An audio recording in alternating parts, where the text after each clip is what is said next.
En la última semana de junio de 1973 llegó a su clímax el intento de Allende por dominar a los tribunales de justicia. El conflicto venía intensificándose desde octubre de 1972, cuando la Corte Suprema le había escrito al presidente manifestándole que se ha llegado al extremo inconcebible en nuestra República de entorpecer o impedir el ejercicio normal de las funciones judiciales. Era dura la crítica de la Corte Suprema. En los meses siguientes hubo 7 oficios del presidente de la Corte Suprema entre noviembre del 72 y mayo del 73, comunicando denegación de fuerza pública en casos concretos. El 20 de noviembre de 1972, el caso Mónica Correa de Forteza. El 22 de enero del 73, varios casos de inmuebles en 10 de julio y Lord Cochrane. El 6 de marzo, el caso Redimix. El 12 de abril, el caso Indufruta en Mayoco. El 7 de mayo, los casos Destilería Barillal y Predio Lo Ermita. El 16 de mayo, el caso Fundo Rosas de Chiñihue, y el 26 de mayo, el caso de una propiedad en Machalí. Perdonen por esta repetición, pero es para que tengamos los datos concretos. En el intertanto, el presidente de la Corte Suprema se había dirigido al ministro del Interior el 22 de enero del 73. Textualmente: a fin de representarle la gravedad que importa el no otorgamiento oportuno del auxilio de la fuerza pública, cuya omisión tiene como consecuencia el no cumplimiento de resoluciones judiciales ejecutoriadas.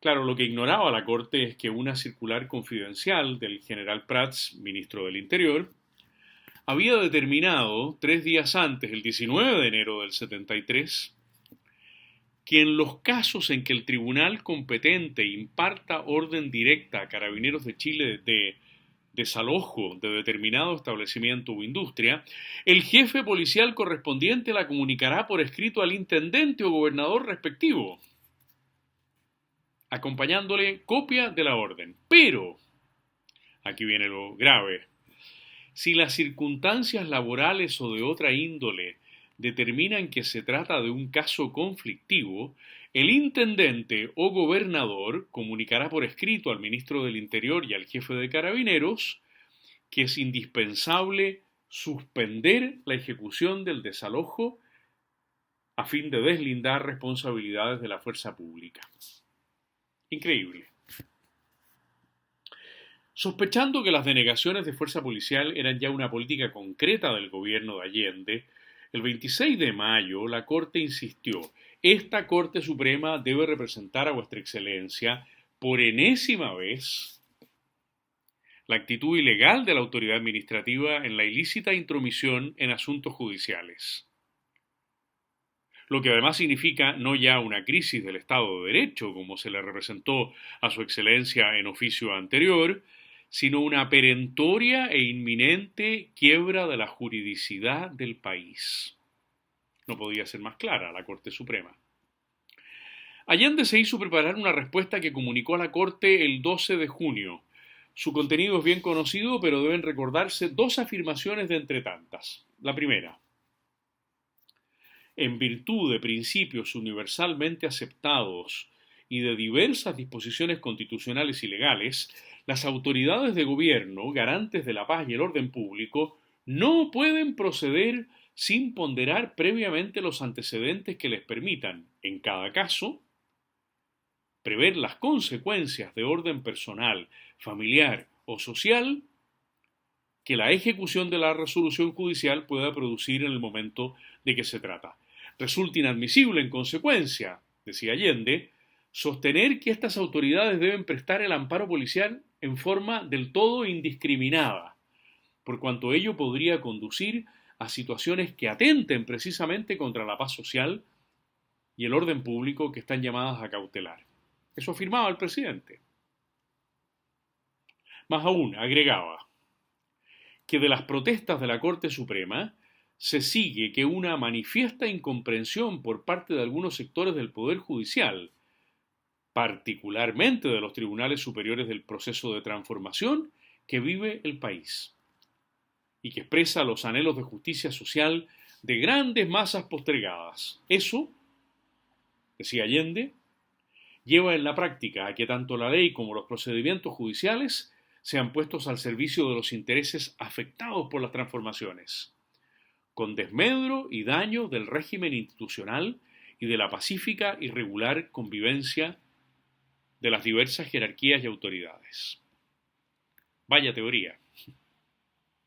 El 25 de junio le contestó la Corte Suprema al presidente afirmando que ha entendido su oficio como un intento de someter el libre criterio del Poder Judicial a las necesidades políticas del gobierno, mediante la búsqueda de interpretaciones forzadas para los preceptos de la Constitución y de las leyes. Y agregaba la Corte: mientras el Poder Judicial no sea borrado como tal de la Carta Política, jamás será abrogada su independencia.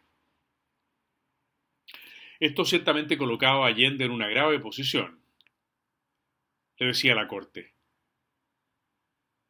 cambiar el pedestal del poder supremo en que la ciudadanía, y por consiguiente esta Corte lo tenían colocado, por la precaria posición militante contra el órgano jurisdiccional superior del país, que por imperativo del deber tiene que contrariar a veces en sus fallos los deseos más fervientes del Poder Ejecutivo.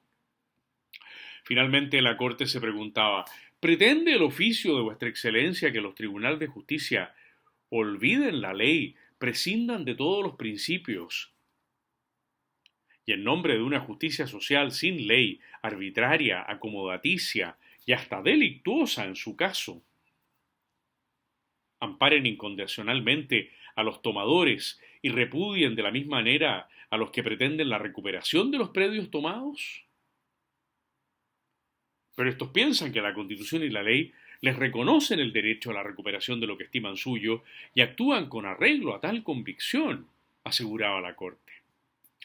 Eran dos concepciones sobre el derecho que se enfrentaban radicalmente.